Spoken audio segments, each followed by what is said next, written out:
Hey everybody, this is Jon Easdon from Anglers Covey, and thank you for joining us for another edition of Bug of the Month. Today we're mixing it up a little bit differently, and we're out actually on some warm water. The Bug of the Month this month is baitfish. So today we're going to talk to you about baitfish, seasonality, why it's important, all that good stuff, and basically streamer fishing, right? And if you don't streamer fish, the streamer fishing is something you definitely want to add to your arsenal.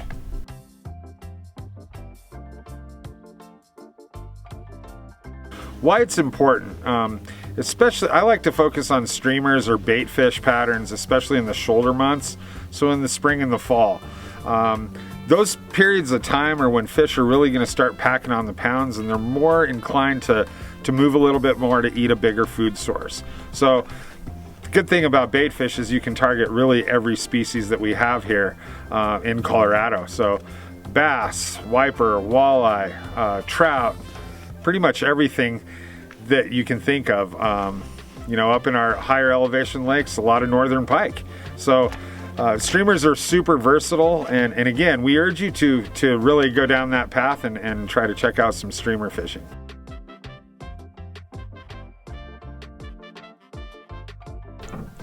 One of the things with fishing streamer or baitfish patterns is you really want to have a rod that's going to allow you to throw some of those bigger flies, those heavier flies, and also weighted fly lines. So whether it's a sink tip or a full sink, you want to have a rod that's actually going to be able to throw that properly. You can fish baitfish patterns on your regular 5-weight, but it will become a little cumbersome too if you're adding heavier flies or trying to cast further. It will be a little bit more difficult. And with that, you know, I like a large arbor reel with a good drag system. I mean, pretty much all the large arbor reels out there are going to cover it. And then for lines, I like a really big variety of lines. I'm going to go everything from a weight forward float line to sink tips, intermediate sink tips, to a full sink line. And I'm going to have these options with me all the time when I'm fishing baitfish.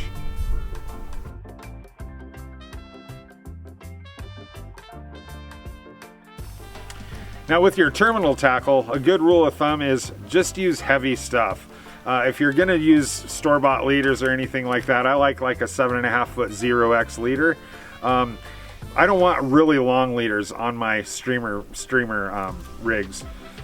If I'm fishing for northern pike or anything that has the potential to bite my line off, they make leaders specifically for that. So this is a poly leader with wire actually on the end of it. So it's about 25-pound test wire. So if you're fishing in areas or for pike, you have the tendency to break you off or saw you off like that, these big game or pike and muskie leaders are definitely something you want to have.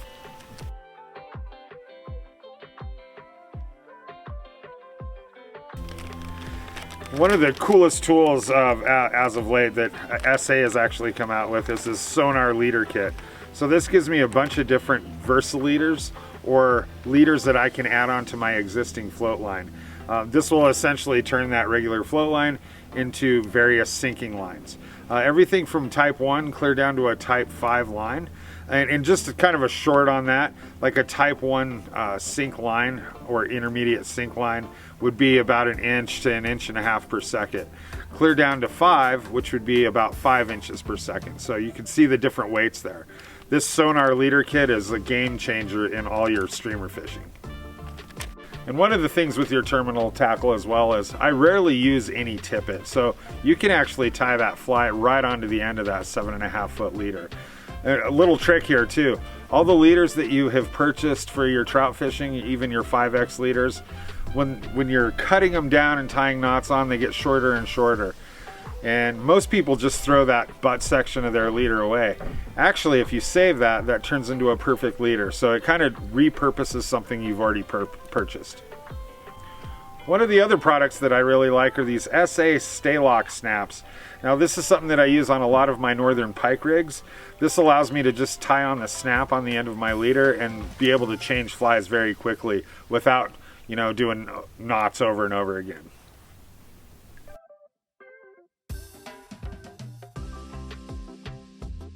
And as for fly patterns, There's a bunch of different options here. You can go single hook or articulated fly. One of my favorites is the classic Clouser minnow. Now the Clouser you can tie in a bunch of different sizes in a bunch of different colors, and no matter where you're fishing it, saltwater or freshwater, it seems to do the trick. Fish love the Clouser minnow. You could go in to the baby fat minnow, which is one of our shop favorites. You've heard a lot about that fly this month. And then you can go clear to something as basic as a woolly bugger. Woolly buggers, in their simplicity, they catch a ton of fish.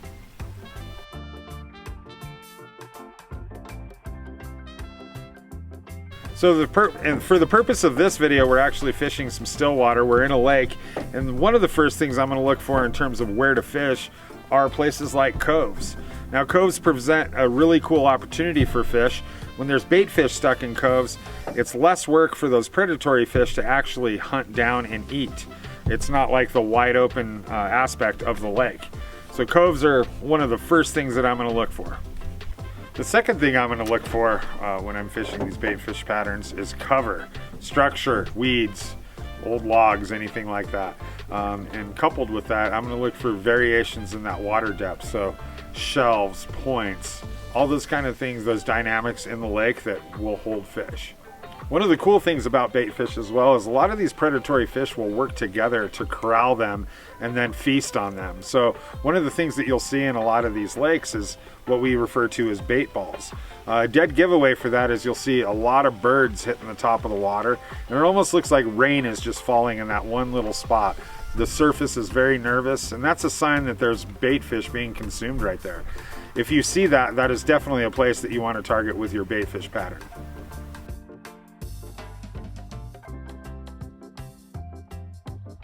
So when we're fishing these patterns, right now I'm actually going to use a sink tip line. So I want to work this, basically I'm going to aim towards structure or shorelines or drop-offs, right? So I can do something very simple as I'm going to work right along this shoreline here, get fairly close to it. I might let my fly sink a little bit, time this, and just like a lot of our other videos that you've seen, kind of correct place in the water column is key here. So I'm going to start out and do a 10-second drop on this, and then I'm just going to vary my strips here. So a lot of times you can strip really fast, and this will get a lot of movement into that bait fish. A lot of times you can strip flat, fast, have a big gap, a couple more strips, big gap. So you can do all kinds of different uniform strips and pauses in these techniques.